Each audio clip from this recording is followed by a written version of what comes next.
너는 미술이 사람의 인생을 바꿀 수 있다고 생각하냐? 바꿀 수 있지 않을까? 제일 근본적인 고민을 했던 것 같아요. 내가 진짜 좋은 작업을 하고 싶은데 이 좋은 작업을 해낼 만한 역량이 나한테 있는가?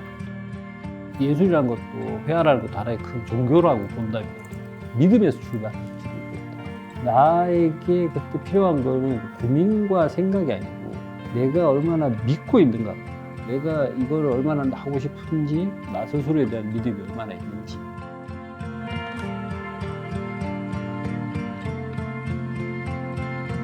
그림 그리는 서상익입니다.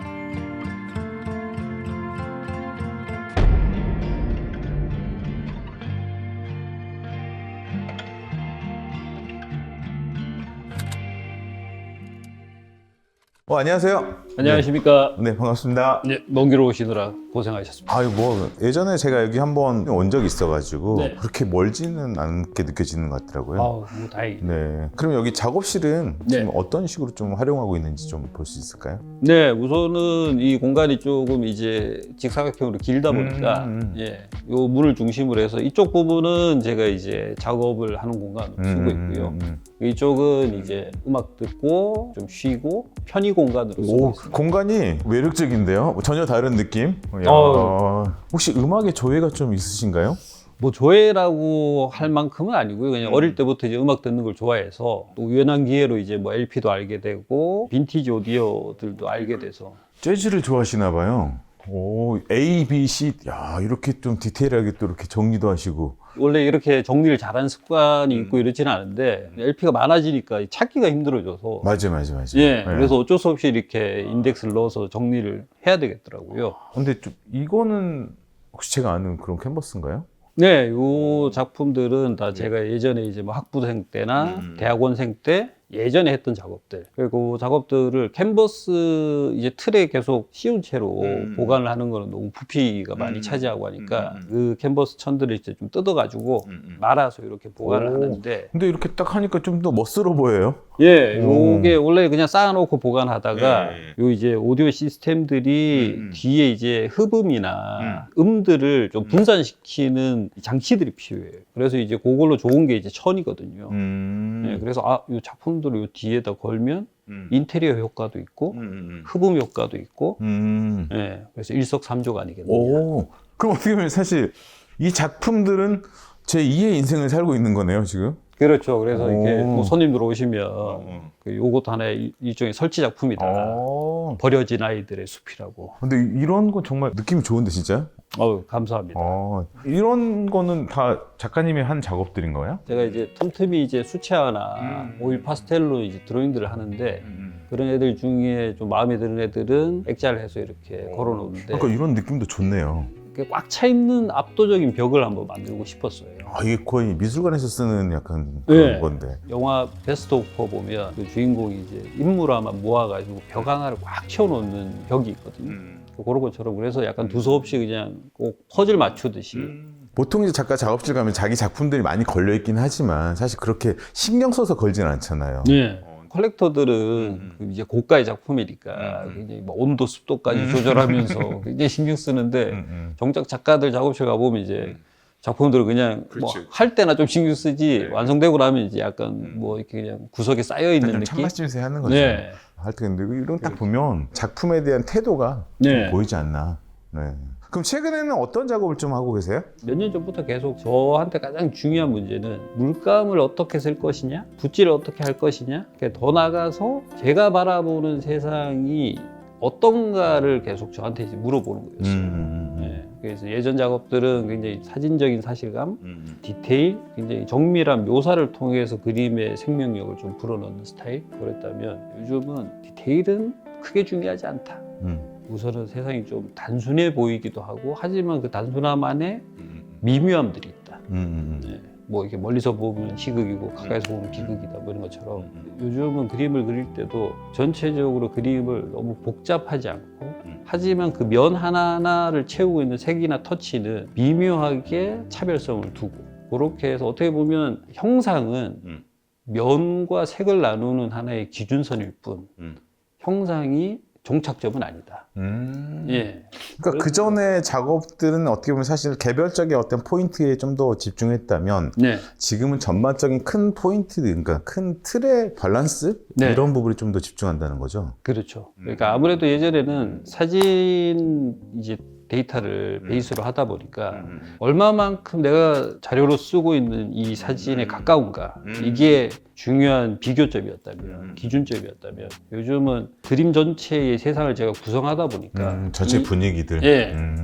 그래서 이제 색이 어떻게 배치되고 있는가. 아, 뭐 그러면 약간 구도나 이런 거 상당히 더 신경 쓸 수밖에 없겠네요. 네. 그래서 요 작업 같은 경우는 구도감은 전체적으로 수평 수직 구도. 그림을 바라보는 사람, 그리고 이 그림을 만든 사람도 굉장히 이지적인 어떤 상태, 구도가 X자 구도라든가 그 사선 구도는 되게 감정적이고 이런 백과사전식 구도라고 하죠. 네네. 이렇게 대상들이 직접적으로 다이렉트하게 제시되는 이런 구도를 통해서 좀 더 이성적인 느낌, 이런 거는 사실 호크니가 많이 쓰는 구도감이고, 예, 그리고 요 인물의 구도는 제가 드가의 구도를 되게 좋아해요. 오, 그러고 보니까 좀 느낌이. 네, 그래서 드가의 칠레 풍경이라는 그림이 있는데 그 그림의 구도를 많이 차용을 한 겁니다. 아직 미완성이라서 뭐 부분 디테일들이 좀 더 들어가긴 할 텐데 이런 부분들도 예전 같으면 제가 이제 여기 도시 풍경이라든가 밑에 이제 뭐 카펫이라든가 뭐 커튼도 그렇고 인물도 그렇고 굉장히 디테일하게 그렸을 거예요. 사실감을 올려서 밀도를 올리기 위해서. 근데 요즘은 그냥 이게 면으로서 어떤 느낌일까? 그래서 이제 어떻게 보면 면 하나하나는 단색 추상 같은 느낌.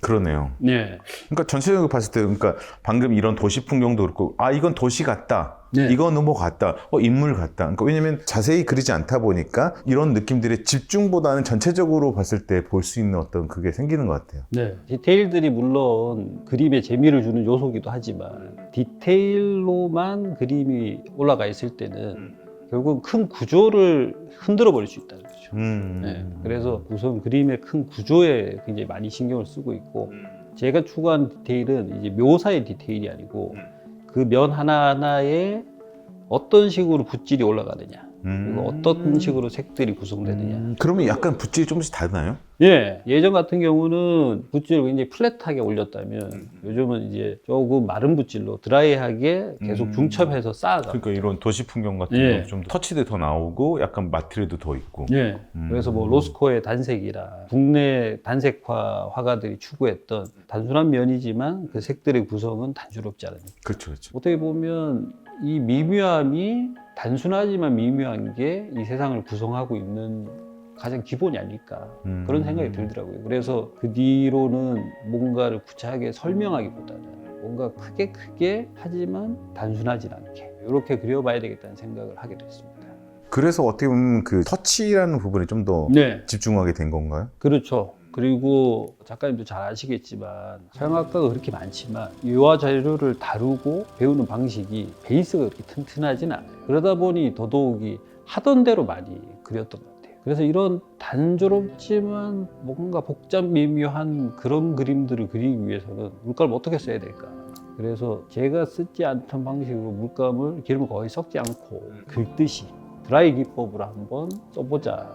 그러면 사실 이제 좀 뻑뻑하잖아요, 그릴 때. 그렇죠. 그래서 그 붓도 예전에는 디테일하게 그릴 때는 파미털이라고 고양이과 동물인데 예, 파미털 붓을 부드러운 붓을 엄청 썼어요. 부드러운. 예. 그러다가 이런 방식을 바꾸고 나서는 원래 이제 저희가 유화 배울 때 베이스로 쓰는 돈모, 예, 맞아요. 돈모 중에도 그 인조모 섞여 있는 좀 빳빳한 애들이 있거든요. 그 붓으로 이제 긁어 나가면서 그래서 요즘은 유화 그리면서도 그 저희가 연필로 데생할 때 느끼는 사각거리는 느낌, 예, 그런 걸 표면에서 많이 느껴요. 작가님은 어떻게 보면 그 재료적인 부분들을 많이 좀 신경을 쓰고 작업하시는 건가요? 아무래도 아까 말씀드린 것처럼 제가 유화를 되게 베이스를 튼튼하게 배웠다라는 생각을 못 하다 보니까 저도 모르게 그 부분에 신경을 많이 쓰는 것 같아요. 화가의 성전 시리즈도 어떻게 보면 그런 개념에서 시작을 했던 거예요.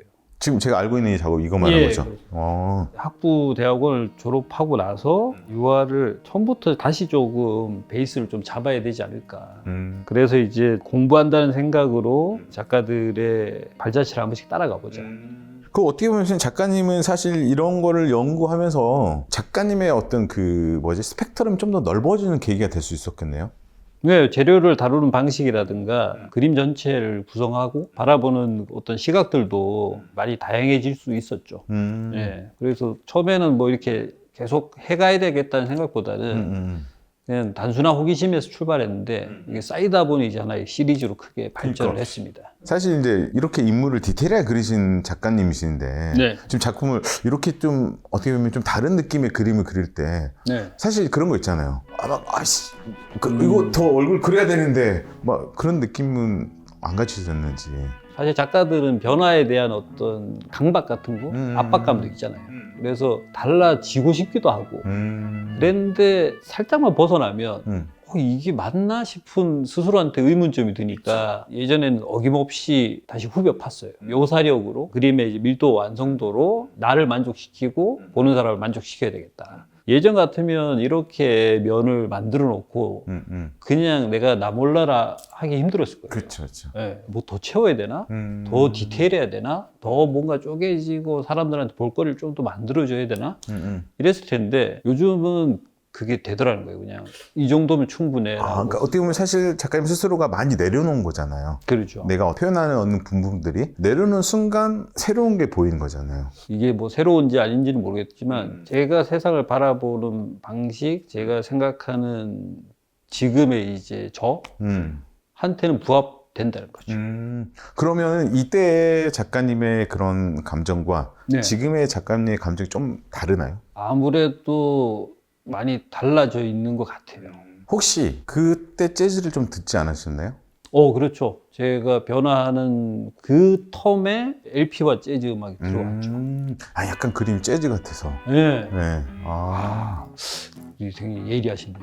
아니 듣고 보다 보니까 사실 그 전에 음악들은 좀 다른 장르의 음악을 좀 좋아하셨죠. 네, 제가 초기 작업 보면 건센 로이스의 기타리스트도 나오고 뭐 이런 것처럼 원래 굉장히 정교하고 스피디하고 꽉 짜여져 있는 헤비메탈, 스래시 메탈 뭐 이런 음악들을 좋아했어요. 그게 어떻게 보면 그때의 작업들하고도 맥이 다 있다고 그렇죠, 봐야죠. 그렇죠. 그래서 막 이 디테일들, 이 사실감들을 위해서 작은 붓으로 깎아내고 다듬어내고 그랬다면 어느 순간부터 이제 재즈 음악을 들으면서 크게 이제 음악들이 구성해서 서로가 호흡을 맞추면서 굴러가는 방식. 그렇죠.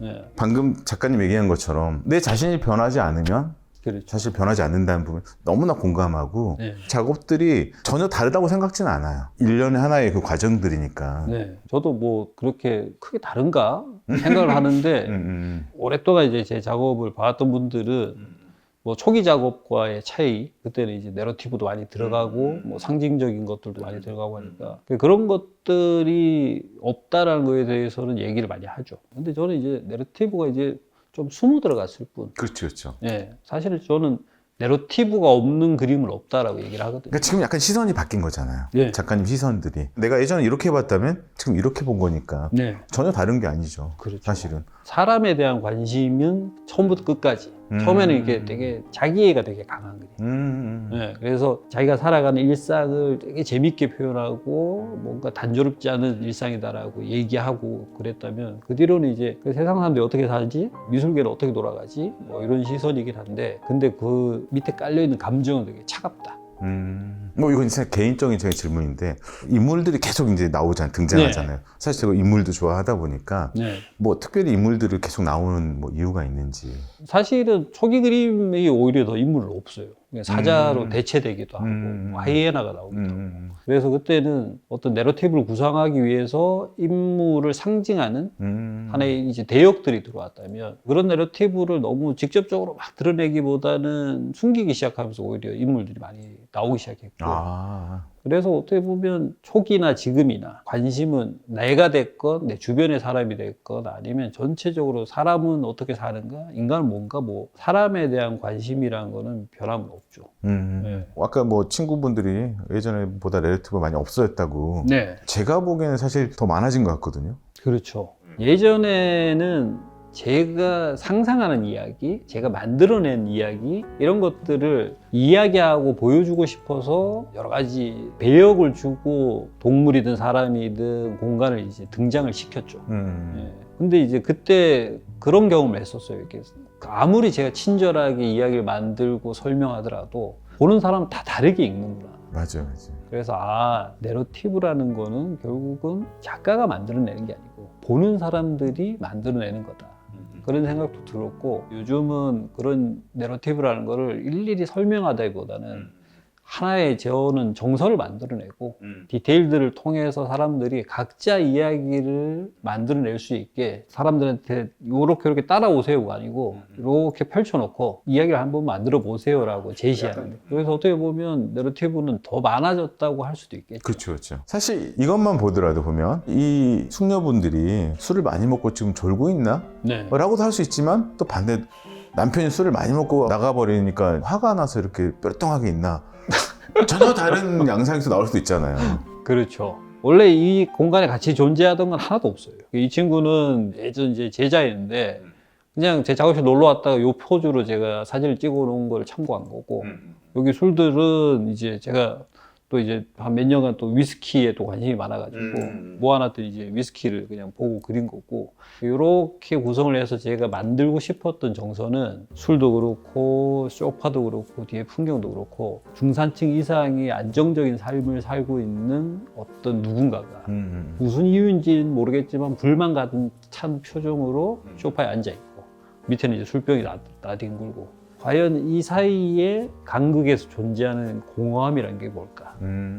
요즘 광고 이미지를 작업에 많이 넣기도 하고, 어떤 공간을 만들 때도 꼭 모델하우스처럼 현대인들이 표준이라고 생각하는 공간, 그런 공간에서 우리가 느끼게 되는 어떤 공허함? 뭔가 내가 그걸 도달하지 못했을 때는 갈구하고 욕망했지만 거기에 도달한 순간 거기에서 느껴지는 어떤 허무함 같은 거. 네. 이게 작가님 방금 얘기한 그런 느낌의 작업인가요? 네. 여기 이 그림도 모든 요소들은 제가 다 조합을 해서 만든 공간인데, 이 그림도 저한테는 작은 도전이었던 게 모든 요소들의 색들을 제가 지정해서 구성을 해보는 거예요. 인물의 이제 붉은색과 녹색 소파의 보색 대비.